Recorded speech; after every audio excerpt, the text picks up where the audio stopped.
Let's go. Let's go. Oh, no. Do you want to? Sorry. I'll let you. Next one. I'm excited and I feel relaxed and I'm ready to party. Let's say sorry. You don't need to do that. You don't need to apologize. It's a fucked up female habit. You don't need to be sorry for anything ever. Can you guess what every woman's worst nightmare is?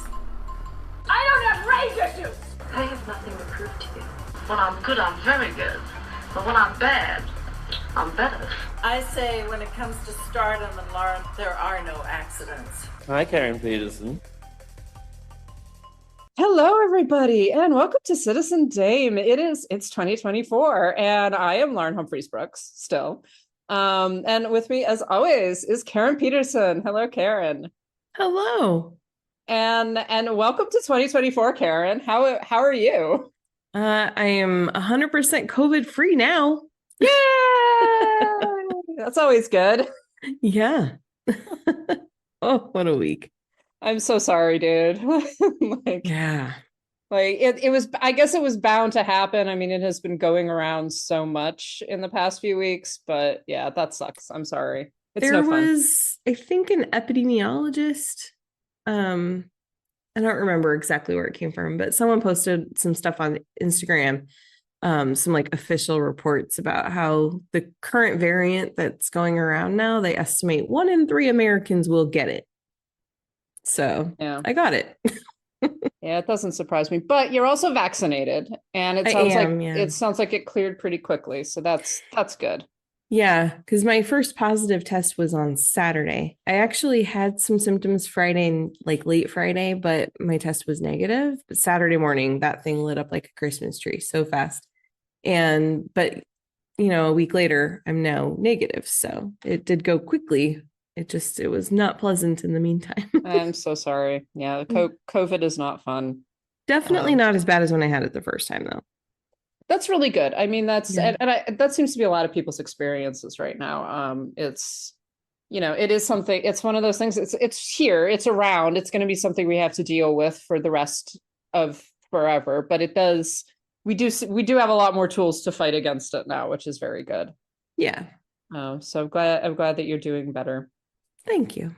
How are you? I am back in New York City. I'm very happy to be back in New York City. It was fun being upstate and like everything. I also got here ahead of like a gigantic snowstorm that is apparently bearing down on us. Oh dear. So that's good. I'm glad I'm not traveling on the weekend, because I had thought about leaving on the weekend instead of in the middle of the week. And then I was like, I should probably go now. So it's nice. It's lovely to be back home. I love New York. Even though like this is big COVID surge, just like I'm just gonna go back to the most populated city in the United States. Like it was fine. Yeah, whatever. That seems like a good place to be. But you've already had it and you're vaccinated, so. Yeah, I mean, it's always possible to get it a second time, to like get fairly quickly, but it's less likely, and also, I say it is one of those things we just kind of have to deal with, I think, at this point.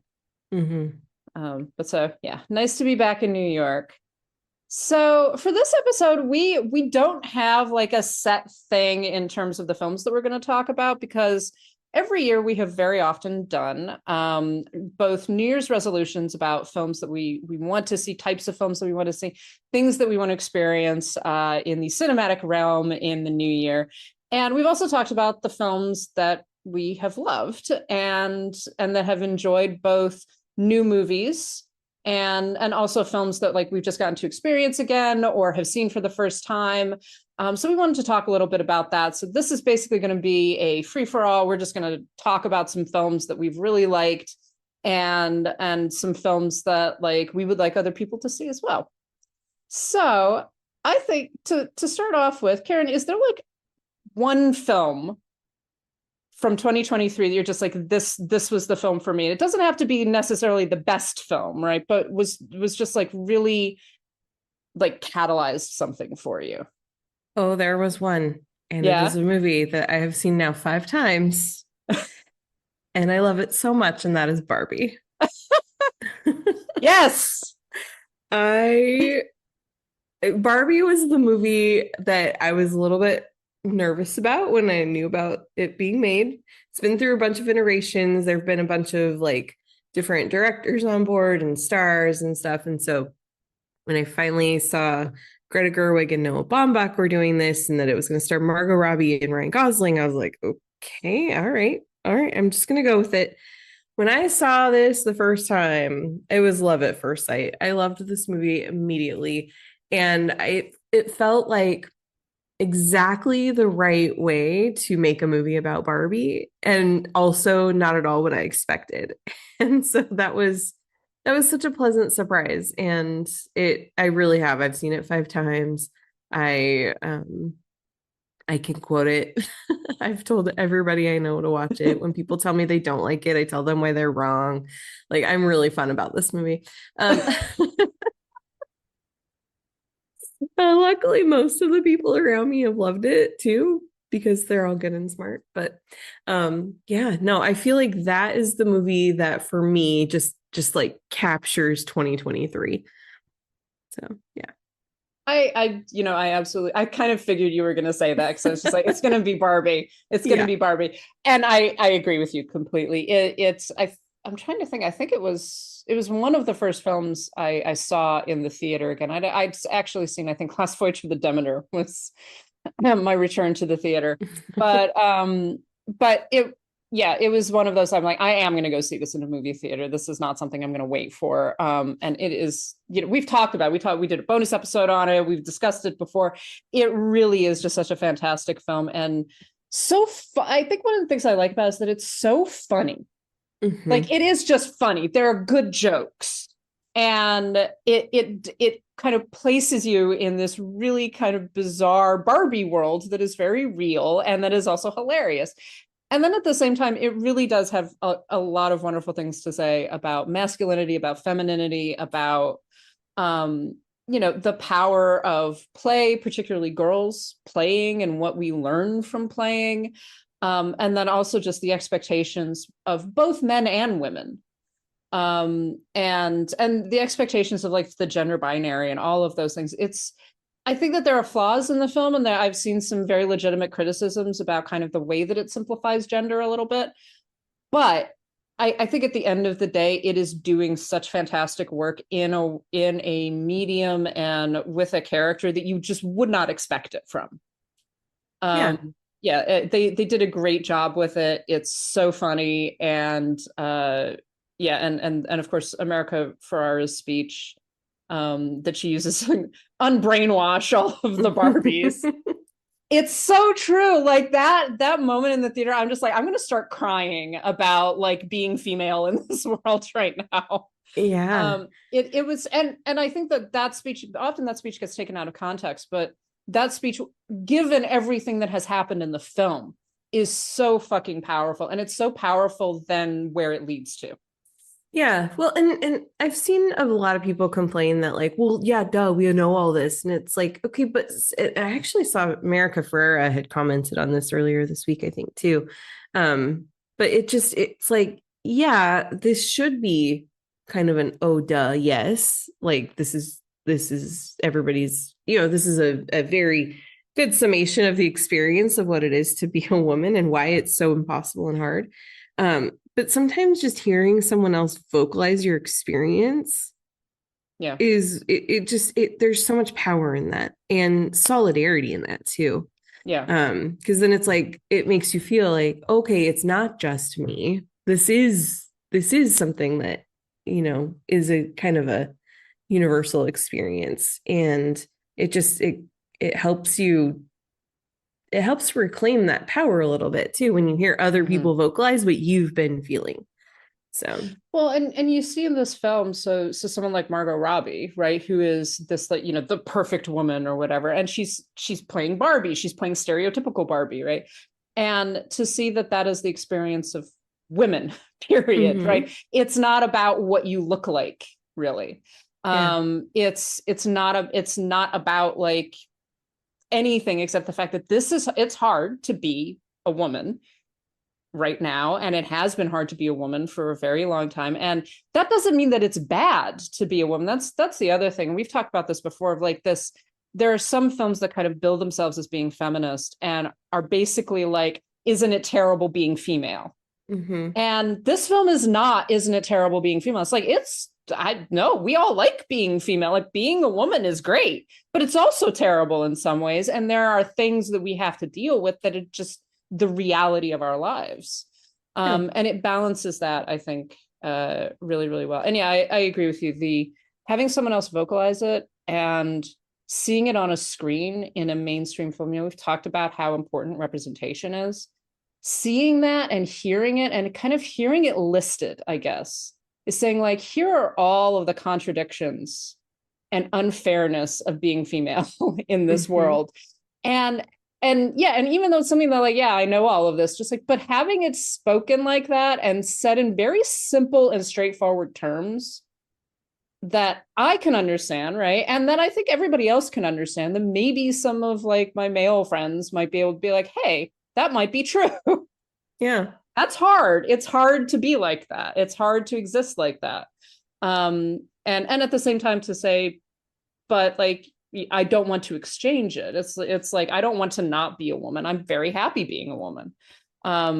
It's not this like horrible place of suffering for me. And it's good to see that as well. Yeah. I also just love Ryan Gosling's angry dancing. Well, there's just so many things about this that make it such a joyful experience. Really, yeah, exactly. That's that's what I was saying earlier about the comedy. It's funny. So funny. It's just funny. So funny. Yeah. Yes. and it's fun to watch that. Like it's just I'm enjoying witnessing this. I don't know. So this is like I think the second time that Margot Robbie has, just like changed my brain chemistries. And the next film that she makes, I'm just gonna be like, you're gonna have to change my brain chemistry again, obviously. Like the standard is set now. This has happened twice now. You have like you got to keep going with this.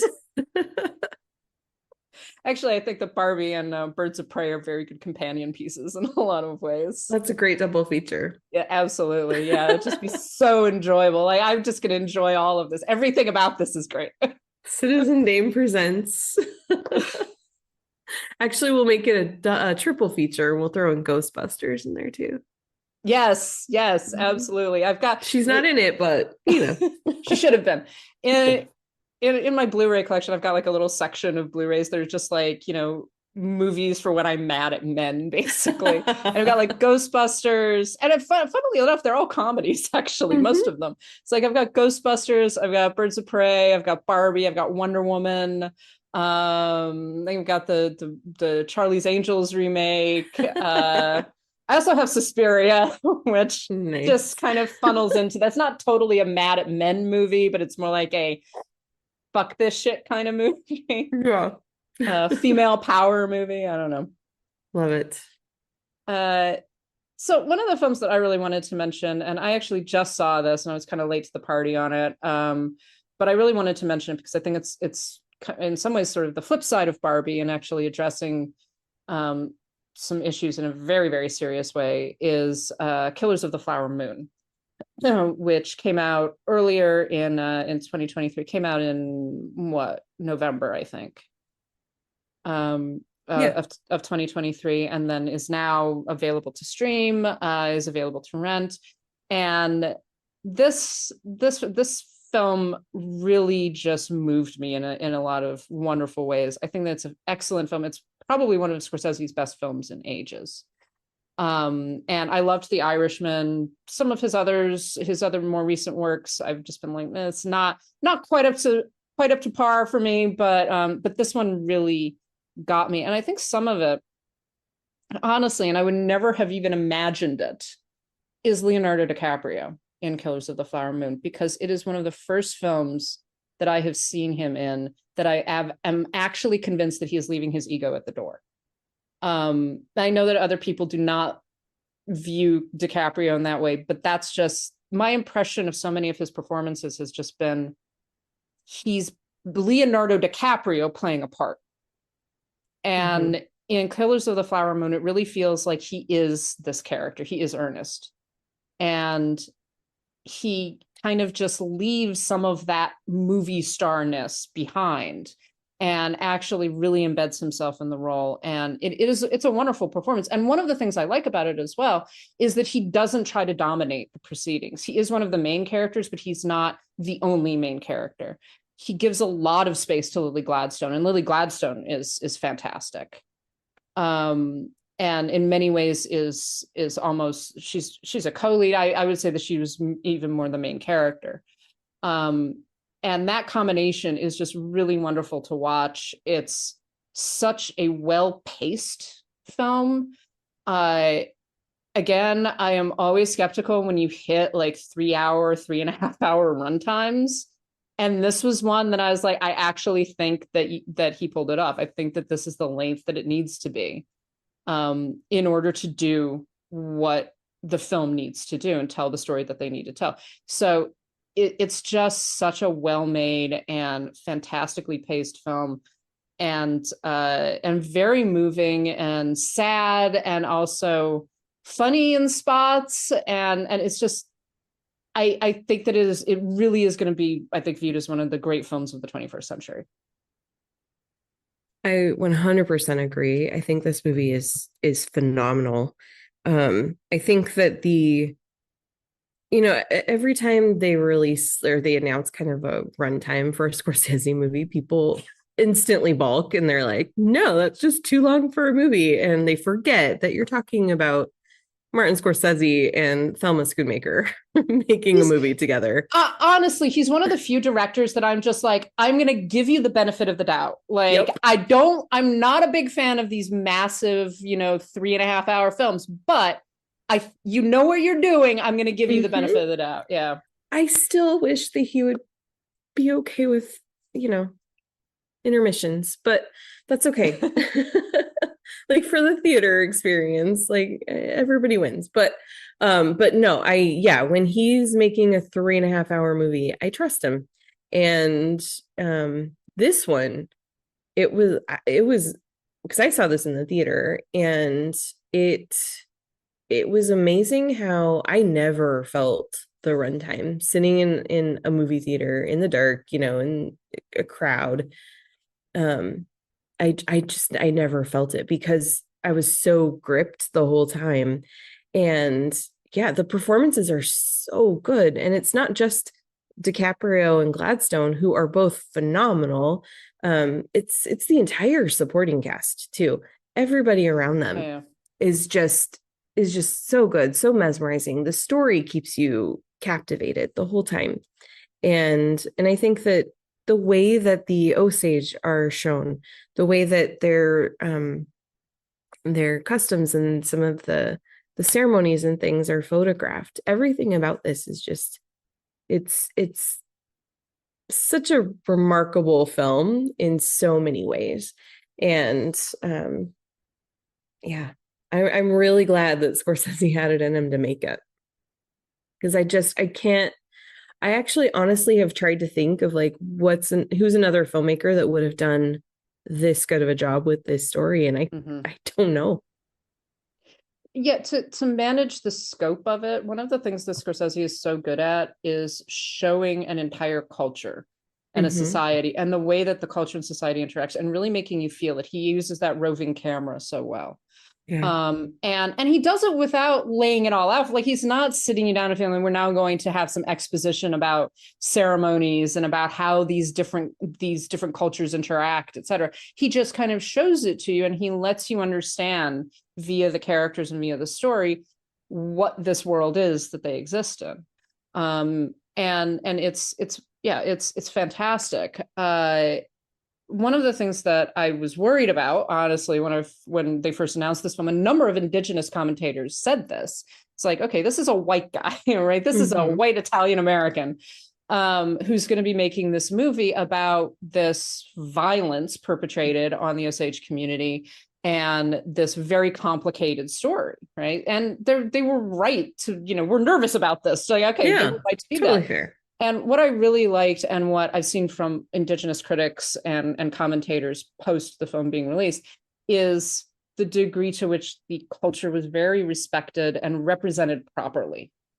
It feels very lived in. That's what, saying about this, the roving camera and all that. This is the reality of the world that these people live in. It doesn't like, there's not any stereotyping. There's not any like, we're going to just turn this into kind of a standard Western narrative.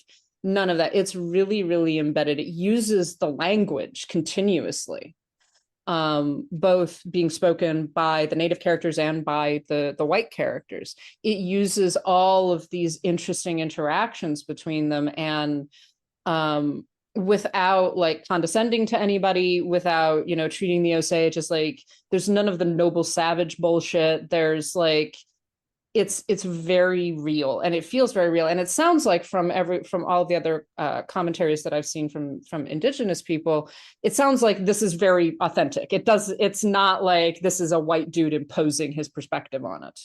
So yeah, it's such a fantastic film. I also have to say Robert De Niro is great. I mean, and for so long, Robert De Niro has, kind of, I don't think he ever really phones in a part, but he's just been sort of like, yeah, all right, whatever, I'm Robert De Niro, hi. When he works with Scorsese now, like, just like, he's just there. He is a great villain in this. He is so fucking sinister, but at the same time, I'm like, I really am fascinated by you, and the darkness that is emanating from all of this is so good. And it's also so easy to understand how people were taken in, were taken by him, how we know that we shouldn't trust him. We know that he's really sinister because we know what's going on. But you can see where he's so kind to people and, presents this very caring, uncle type of persona.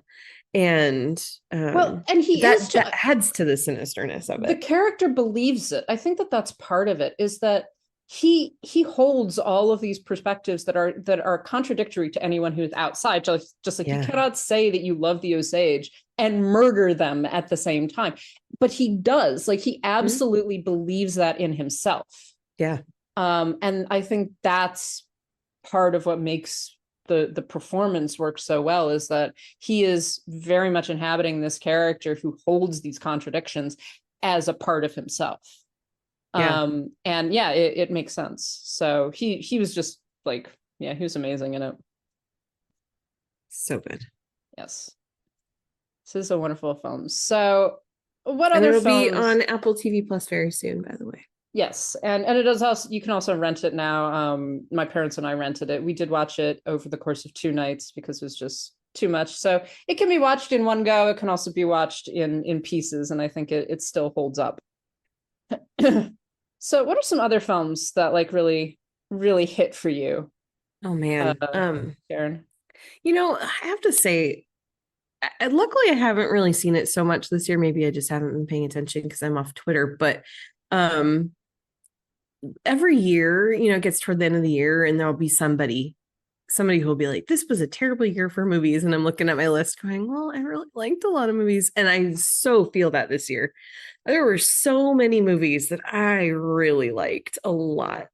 Like, I was trying to settle on a top 10 and I was like, I really can't this year. I have to do at least a top 20, There was just it was such a good year for movies. But a couple that I liked that really surprised me, Godzilla -1. I'm not a fan of Godzilla. In fact, other than like a couple of the American ones that are stupid, I really haven't seen any of the Japanese Godzilla films. And I just didn't think they were my thing. But I watched Godzilla -1 because we were going to do it for my other podcast. And oh my gosh, I was blown away. I loved it so much. It's so good. It's immediately after World War II. It deals with this guy who had been a kamikaze pilot who couldn't go through with it. And there are a lot of emotional consequences that he suffered as a result of that. But he comes home at the end of the war and he's lost everything. His family's gone and his town has been destroyed in the war and everything. And so he's kind of having to start over, and he kind of ends up in this makeshift family because he runs across a girl who's also lost everything and she has a baby with her. And so they become a family. And so the movie goes through like several years of these people rebuilding their lives, but also this constant threat of this monster kind of lingering in the background, and what that means for them, what that means for him specifically. And I think that's what really captivated me with this movie and why it was so surprising was that it was such a focus on these people and this emotional trauma that they have endured because of the war and because of other things that have happened to them. And the monster becomes this symbol, not just this threat, this ever-present threat that was partly their own making, but also just what that means for them and how they can heal and rebuild their own lives. And I thought it was beautiful. I thought it was fascinating. I thought the effects were incredible. And yeah, I want more people to see this movie.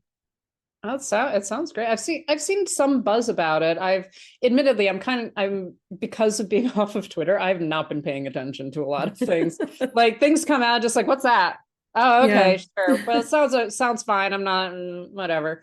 But yeah, I have seen some buzz about this, and it does sound like a really interesting film. I'm kind of with you that I've seen the original Godzilla. I've seen a few of the like American ones, whatever. It's never been a thing for me particularly. I know that a lot of people really like it.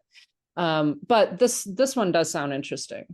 And and good, yeah. it sounds like it would be interesting to pair it also with the original Godzilla and to, kind of see, because that one was made, I think, in 51, 52, something like that.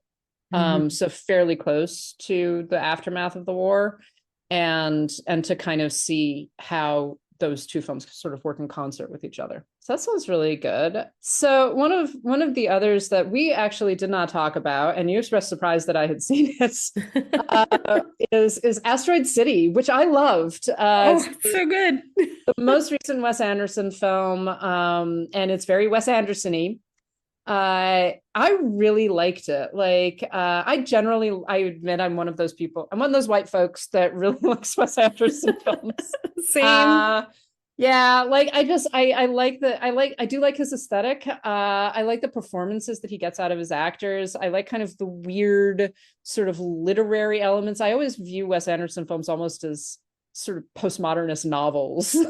Yeah. They feel that way to me. And this one I think was very much, on par with some of his best films. It was very much up there with like Royal Tenenbaums for me. It was a lot of fun. It's funny. It's got he always gets great actors, but it's got great performances. And I just like I love the melancholy of it and also the hopefulness of it. And there's just something really lovely and gentle running through the entire film. I just had a great time with it. Yeah, I don't really have anything to add other than that I also enjoyed it for the same reasons that you did. It's good. It was like I was watching, I was just like, this is really sweet. And again, it was one of those times that there were people who bitched about it, and I was like, okay, well, it sounds like you don't like Wes Anderson films, which is fine. There's nothing wrong with that. But also, if you're going to go see a Wes Anderson film, you kind of have to be willing to enter into that world. If you're not into it, that's okay, but that's what you're going to get. Like, we kind of know what we're going to get when we deal with a Wes Anderson film. So I'm always a little confused by people who are just like, I hated this film. It's just like, do you like any of his other work? No. It's like, all right, well, there you go. Yeah, I don't know what to tell you. Like, of course you weren't gonna like it then. If you like his stuff, you'll like this. If you don't like his stuff, you won't. It's pretty easy. He is one of those directors. Yeah, so I really enjoyed that one. And again, like what a cast. Jesus Christ. Yeah. Well, it was fun to see some new people that haven't been in his films before, like Tom Hanks, It was just fun to see some new folks thrown into the troupe. So yes, definitely. So one of the others that I wanted to mention, I think I mentioned this really quickly, was Bottoms.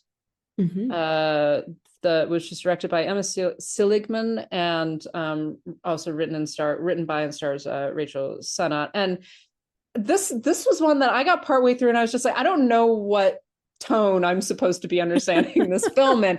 And then it began to dawn on me. It's just like, okay, this is very satirical and this is parodic almost. At which point I was like, now I'm down for it. All right, now I get what they're up to. It's just a fucking funny movie. And I think that it gets better as the film goes on because you get into more and more of the satire of it. And like murder or attempted murder, like it's a wild film. And I just really appreciated it. Mm-hmm. It's so weird. It's so funny. It's, yeah, it's that the satire and just the dark humor of it makes it very easy to misunderstand, I think. But yeah, it actually in some ways it reminds me of Heathers, and I feel like it's channeling Heathers a little bit. Oh yeah, definitely. And Heathers is also one where it's very easy to kind of miss the point if you're not paying attention and you don't know how to read certain things, you know. But I've hesitated recommending it to people because I've been like, okay, so you have to note that it's not serious, but it is, but it's also not, but it's like satire, but it's not really satire. It's a very difficult film to categorize, but I liked it a lot. Yeah, it's great. I loved it. And also Marshawn Lynch needs to be in more movies. I fucking love that guy. It's like the ally to he's like learning to be an ally and all of that shit. And it's just like women are crazy, actually. Like I don't know why I want to do this. Yeah, he was wonderful. He was very game. Like he was obviously having a good time. Yeah. I like the description. He renounces feminism. That's like, well, you've like destroyed a male ally. That's not good. Good job, ladies. Good job.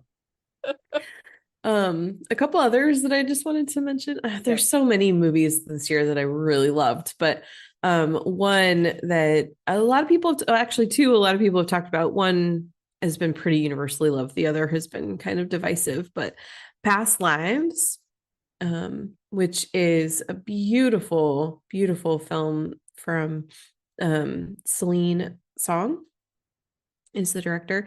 And it's about these two childhood friends who knew each other in South Korea, but they were separated as children and grew up and lived very separate lives. She goes on to live in the United States. He stays in Korea, and eventually they reconnect and they spend a little bit of time together, just catching up and kind of imagining sort of what could have been. But it's this beautiful, story about friendship and reconnection and about kind of just the ideas of the different directions that our lives could have taken and the different things that possibly did happen in our past that we just don't even know about. And it's really hard to kind of summarize succinctly what this movie is to me, but it's such a beautiful story with just really, really lovely performances. And yeah, it's I hope that you get a chance to watch it because it's great. And then another one that is a very, very different movie, but also just impacted me in a much different type of way. But that is Poor Things, the new Yorgos Lanthimos film with Emma Stone, which I have been looking forward to for like 2 years. And I finally got to see it over the Christmas break. And it's sort of a Frankenstein story, kind of. But in this case, the crazy doctor is played by Willem Dafoe. And he does really messed up experiments on people, on creatures. But it's all in the name of like just really wanting to discover things. And one of the objects of his creation is Emma Stone's character, Bella, who he raises as his daughter. And she reaches a point where it's not about wanting to destroy her creator, but it's about wanting to just go out and experience life on her own. So she has this sexual awakening. She basically enters puberty and just wants to go out into the world and learn and explore. And it's a very crazy movie with this weird, like weird in a good way, steampunk aesthetic to it. And some things that like some technologies and things that don't quite make sense, but for the film they totally do. And so there's this sort of it's in some ways it's like Frankenstein meets the Odyssey meets some other works, but it's done so well. Like, if Ari Aster were to try to make a movie like this, I would hate every minute of it because I would think it would be terrible. But Yorgos, like, he has this deep, profound understanding of these works that he's emulating and drawing his reference from and using it to tell such a great story that is weird and wonderful. And I can't say enough about it. Well, Yeah. I've seen it talked about, and I had absolutely no idea what it was about. I just knew that it was like the new Yorgos Lanthimos film, and I do have like, I've not loved a lot of his stuff. I really liked The Favorite, and so it's one of those where I'm like, okay, sure, I'll try this one. That sounds great to me. What you're saying, like, that's like, oh my god. I was also wondering if you were going to mention Ari Aster. That's just like, I know Karen doesn't like Ari Aster about this one. Yeah. But yeah, I mean, one of the things you have to say about Lanthimos is that, much like Wes Anderson, is that whether or not you like what he does, he's very like cohesive and coherent about what his films look like, his understanding of the material, his understanding of things. Like I'm trying to remember the Killing of the Sacred Deer. Killing of the Sacred Deer, which I fucking hated it. But I love that movie so much. What he's doing, I absolutely get what he's doing. I don't like it. It made me like just I was just sitting there like, what the fuck? But I absolutely get what he's doing, and it's deep. That's one of the things, in comparing to Ari Aster. Like, I don't like what Ari Aster's doing either, but he doesn't know what the fuck he's doing. Yeah. Lanthimos knows what he's doing. Like, he has a depth to his work that is very clear and very present. So whether or not you like it, it's very much like he understands this work. So I would really like to see Poor Things now that you I'm so curious to hear what you think about it, because I will also say, as much as I loved it, there are definitely things about it that there are times where it's very uncomfortable to watch, but it doesn't surprise me yeah somehow. but it's like it was like uncomfortable, but in a way that I was like, this is gonna sound so weird, but like I was glad to have that discomfort. I don't know. It's hard to describe. I see that there are times when films will do that, where you're like, this is going to a place that I don't like, but also it's natural to the film, and it's what needs, we need to go there. Maybe we need to be pushed a little bit further. And that can be difficult to do. I think filmmakers sometimes fail at that, but it's good when it actually works. Yeah. Well, the last thing I want to shout out one more time is the second season of Our Flag Means Death. Yes, it's a TV show, but it like changed the entire makeup of myself. So if you have not watched Our Flag Means Death, I don't know how you've not, but please go and watch it. Both seasons are on HBO Max. It's fantastic, and I think they did a great job with the second season. If you don't have Max currently, sign up for a subscription, pay for a month. It's worth it. It's 18 episodes. Yep. They're like between half an hour and 40 minutes long. Come on. And there are pirates.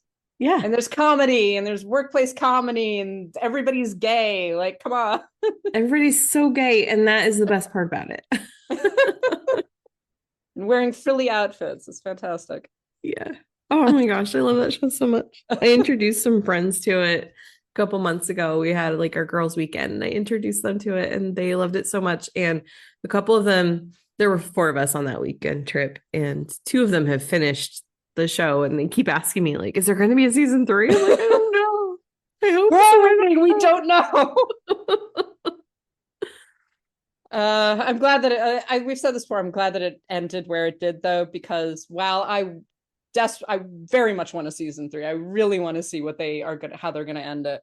But like if Max is not trustworthy, Right. like if Max decides like, no, we're not gonna do it because we hate money and life and joy, yeah, at We least want they're all of ending, you people to suffer. yeah, at least they're ending in a place where it's just like, I'm okay with that. That's fine. That's okay. They can be there.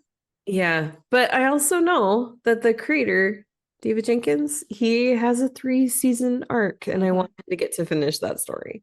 Yeah, I would like to know. I would like to know what happens. I have an inkling of what might happen, but we'll see. So to move on, we sometimes like to talk about, stuff that we've discovered in the past year that maybe are just new to us. Maybe other people have known about them forever, and we just like suddenly like, oh, this is a great film. So Karen, what are some films that you're just like, this was a really great, fun, good, hilarious, whatever discovery for you this year? So I want to start off by saying that one of them that I thought of immediately when we were talking about doing this is not a movie that's good, and it's not a movie that's fun, but I enjoyed talking about it. And I have told people about it. Like, I just was in a conversation 2 days ago and brought this up to somebody again, because this movie is so messed up. And that is Demon Seed from 1977, which we talked about in our AI episode. And it's like, I'm so glad that I've seen this movie, even though it's terrible. I'm so glad that it's in my life. I still am like, it's it's a movie I never want to see again. I'm just like, I am fine never experiencing whatever the fuck that was a second time, but I'm glad that I did it. Yeah, I agree with you. Yeah. So that's definitely one that just for the joy of the conversations that have resulted, I'm really glad we saw it. And then a couple movies that I had not seen before that I thoroughly enjoyed, The Raven, which we talked about. Yay! We did I actually watched a lot of the Corman films this year, and that was one that just really stood out to me because it's just so fun and weird and just delightful. So I'm glad that I got to see that. And then another one, Yes Madam, with Michelle Yeoh. That movie was so good, and I'm so glad because of this podcast I watched it, and I'm glad. I'm so glad for it. Yeah, all of those are really good. I love The Raven. The Raven is just like so fun. I think I rewatch it every year. Like I go through my little Vincent Price movement. Well, there were a few that for me like hit there were a number that I actually was, when I was thinking about this earlier today, I was just like, there were some films that really surprised me. That like I went into being like, oh, okay, this will be fun, and then I was like, wow, this is like actually a great film. But I did not know that. So one of them is a film that I think I did mention before, which is Blast of Silence from 1961. It's a fascinating film. It's very low budget. It's about a hitman who arrives in the city and is supposed to kill a guy, and that's basically the plot. It is intense. Like it opens with like this horrific description of birth, and just kind of moves on from there. And it's one of those films that is just like, it's so unusual. It's very much of the time period, but it's so unusual and it's so intense. And in watching it, I was like, this could have easily just been schlocky, right? And it's not. It is very, very well done. It's very like on the ground in the grittiness. It feels like I have no basis for this, but it feels like it's one of those films that maybe informed the making of Mean Streets. It has those elements to it. Like it's just very strange and intense and postmodern and like the darkest depths of film noir, basically. And I really was surprised by it because I went into it being like, oh, this sounds interesting, and came out of it, I was like, that is amazing. Like I don't even know what to do with that. So it's something that I think you have to go in knowing that it's a little bit off, that it, and not everything in it works, but it is such a fascinating film, and I was really glad to get to see it. I believe it's still on Criterion Channel as well. Nice. One of the others was a Dorothy Arzner film that popped up, I believe, again on Criterion, Honor Among Lovers, which is a 1931 film. And again, as with so many of Dorothy Arzner's work, she's really grappling with some interesting things, but it actually grapples with, premarital sex, about sort of desire and how people navigate desire. It's very realistic. And I think that one of the things that I've always said I love about pre-code films is that you actually get to see more of the reality, I think, of the way that people actually lived in like the 1920s and 30s, right? That it wasn't, because so much of the later films, because of the code, are sanitized. Like you can't say some of the things that they say in pre-code films. And Honor Among Lovers is one of those that it could not be made later.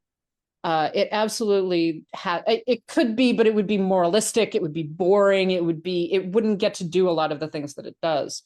And it actually navigates some really interesting things, and not my 100% absolute favorite of Arzner's films, but definitely up there. And if anyone gets a chance to see it, like definitely go for it. I don't think it's on Criterion anymore, but I really hope that Criterion or Kino, someone gets all of the rights to Arzner's work and is able to release them in like properly repaired prints, because I want to see these be talked about more. And one more that I have no excuse for, except I do, is Lovebirds. Why do you love Lovebirds? Because Rhys Darby's hot, okay? Like Rhys Darby is a hot Muppet. That's why.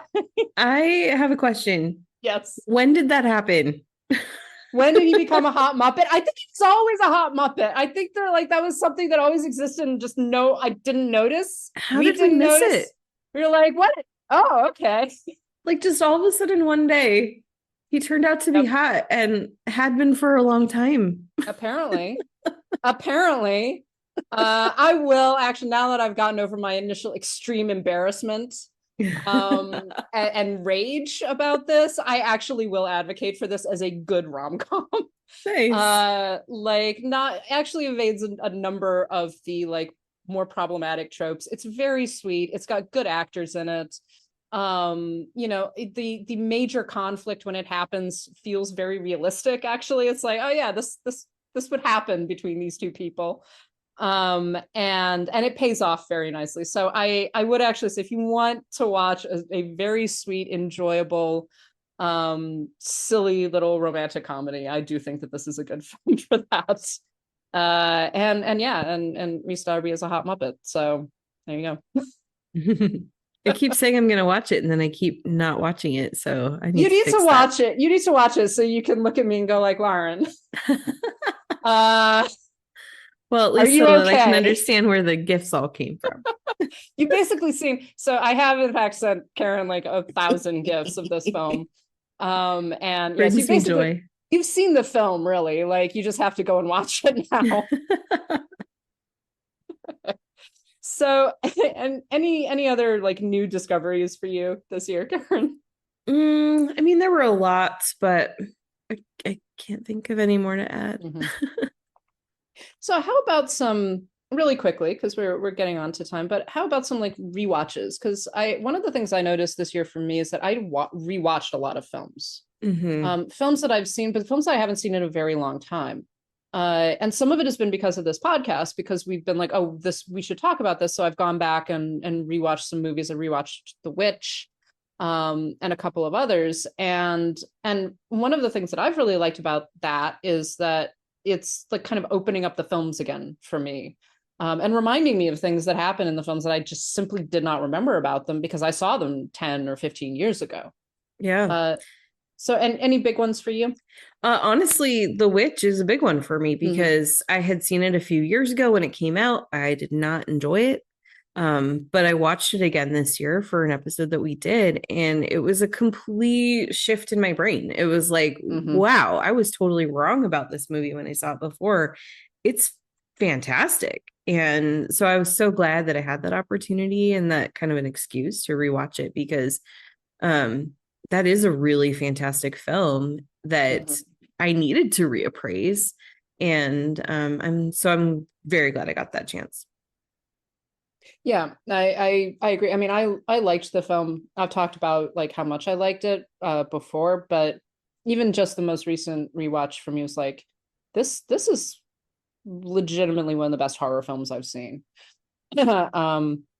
It's such an interesting movie. I mean, we don't have to go into it again because we did a whole we did a whole podcast about it, among others. But it's a really unique film, and what he accomplishes in it, I think, is fantastic. Yeah.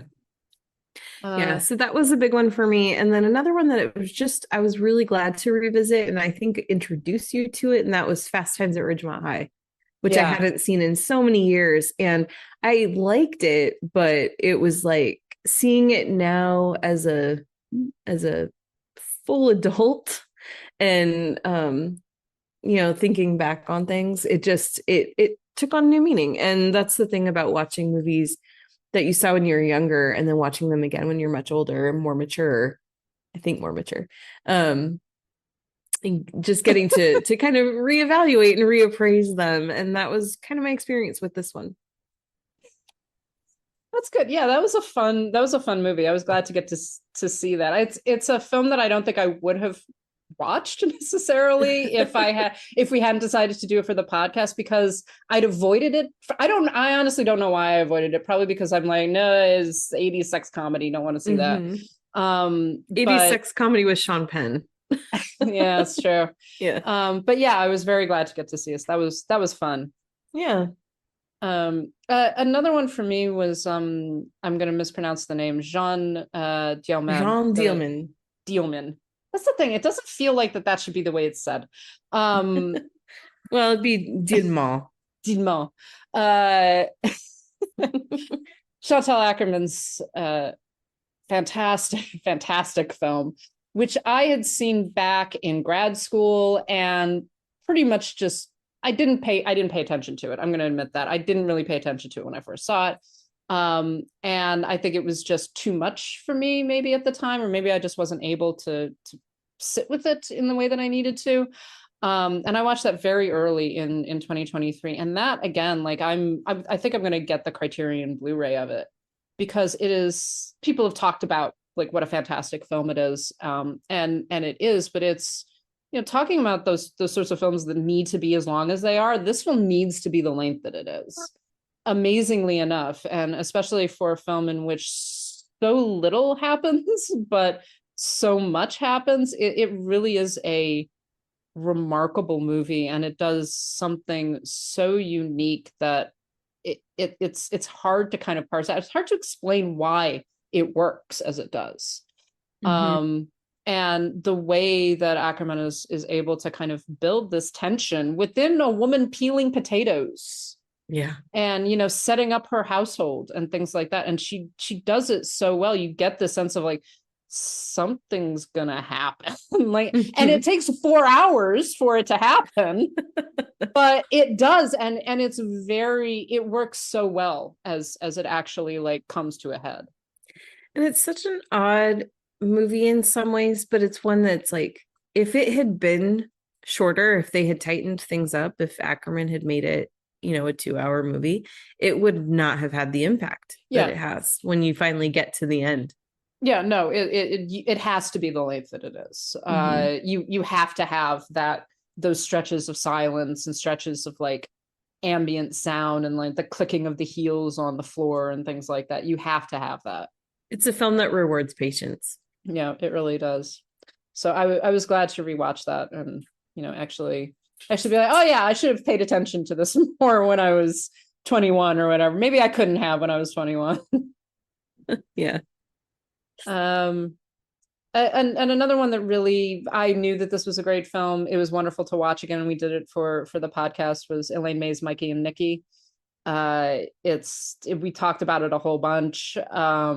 It's just, again, one of the great films, I think, of the 20th century. And truly unique in so many different ways, and really showcases what a fantastic filmmaker Elaine May was and how she really should be spoken of in the same breath as people like Scorsese. It's so true.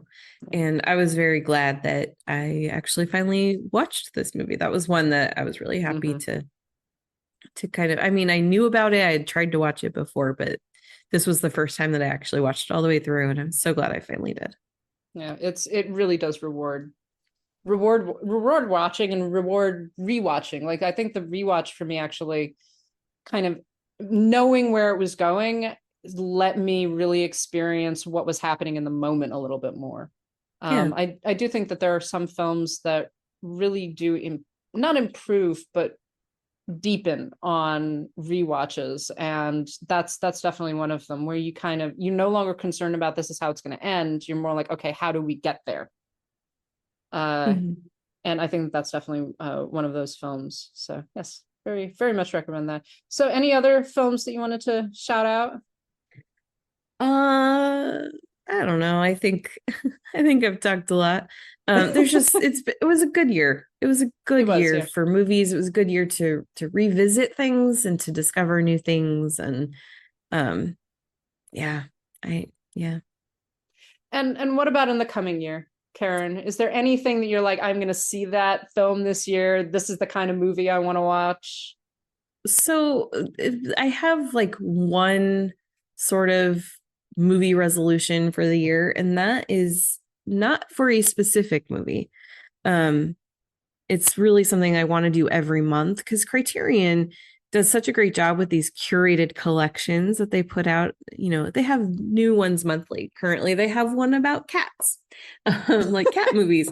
And so, what I want to do, because they usually do multiple collections each month, and I'll, it always seems like I'll start to watch a couple of them. We'll pick one, and we're going to do it for the podcast, and I'll watch a few of the movies that are in there, but I never watch a complete collection. Like I never finished the Michelle Yeoh movies, for example, stuff like that. And so this year, what I want to do is every month pick one of the collections and watch all the films in it. So, I like that. Thank you. I like that a lot. Yeah, that would be fun. I think there's some collections that would drive me crazy, but yeah, gotta pick and choose. Mm-hmm. Luckily, I have a lot of options. For me, I have two. One of them is a specific film, and one is more general. The specific film is I have never seen Last Temptation of Christ. Oh, I have seen almost all of Scorsese's other films, and I think I have seen all of Scorsese's other films. And for some reason that I do not know what, no clue why, I have never seen Last Temptation of Christ. My father has taught numerous times Last Temptation of Christ. He says it's one of his favorite Jesus movies. I have not seen it, so I'm going to watch Last Temptation of Christ this year. That is what I am saying that right now. So that is something I'm going to do. Nice. The other thing is that I always feel like I do not watch enough silent films. And I didn't watch tons this year. I watched some Buster Keaton, which, I love Buster Keaton, but I think the comedies are a lot more accessible in a lot of ways, particularly people like Keaton and Chaplin. And silent films do kind of force you to pay attention. They force you to like put your phone down and actually engage with the visuals on the screen. And I just felt like I haven't had enough patience for it, but I want to try more to actually experience those silent films, watch silent films that I haven't seen, because there are so many great ones, and it annoys me when I'm just like, no, I'm just gonna look for the hour-long pre-code movie or something like that. I'm like, no, I want to watch some of these heftier silent movies, whether they're good or bad, just to really experience more of that part of film history. Yeah, I like that. So that is my goal. So I think that's going to close us out probably for our first episode of 2024. Let us know your New Year's resolutions for film and the films that, you have really made your 2023 as well.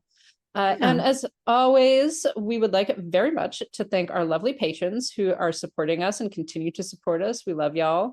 And they include Ali, Brian, Connor, Estefania, Heather, James, Judy, Karen, Carriata, Lauren, Matt, Michelle, Monty, Nanina, Robert, Steve, Sharon, and Cow. Thank you again for supporting us, you guys. We should be coming out with some more bonus episodes and fun stuff this year. And we hope to be getting that to you. And also, like, if you have any questions for us, you want to talk to us about anything, please send us a message, comment on, the post on Patreon, and we will get back to you, definitely. So our Patreon is patreon.com/Citizen Dame. And we also have an Etsy store now. Yes, we do. That's etsy.com/shop/Citizen Dame Pod. And do we have stuff up there yet, Karen? By the time this episode is up, it will be, yes. Awesome. So definitely go check that out. I think that we're moving everything from the Zazzle store to the Etsy store and trying to like push more of that. So definitely go and check that out. As you Etsy's just way easier to work with. So that's why we're migrating over. When I create a new design, it's in the store immediately instead of, waiting these weird wait periods, and Zazzle is just cumbersome and I didn't like it. Yeah. So. Yes, I think that this is a very good move, and I am strongly in support of it. It's going to be a lot easier to keep things fresh and add new things all the time to it. So this is going to be something that's evolving. Yes, yeah, definitely. So definitely go over and check that out. We also, of course, have our website, that's citizendamepod.com, and you can check out reviews, editorials, things like that. We're going to have some more stuff coming for you now in this new year. And of course, you can get in touch with us in so many different ways. Our email is citizendamepod@gmail.com. And we are on a Letterboxd HQ at Citizen Dame.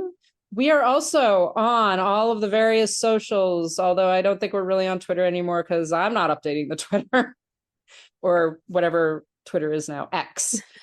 But we are there at Citizen Dame Pod. We're also on Instagram and Blue Sky at Citizen Dame Pod. And of course, you can get in touch with us individually. Karen, where are you? I am on all the socials, but particularly Letterboxd and Instagram are my jam, at Karen M. Peterson. And I am on all the socials at LH Business. So thank you so much for listening. Happy New Year, and we will talk to you later. Bye. How the fuck do I stop recording?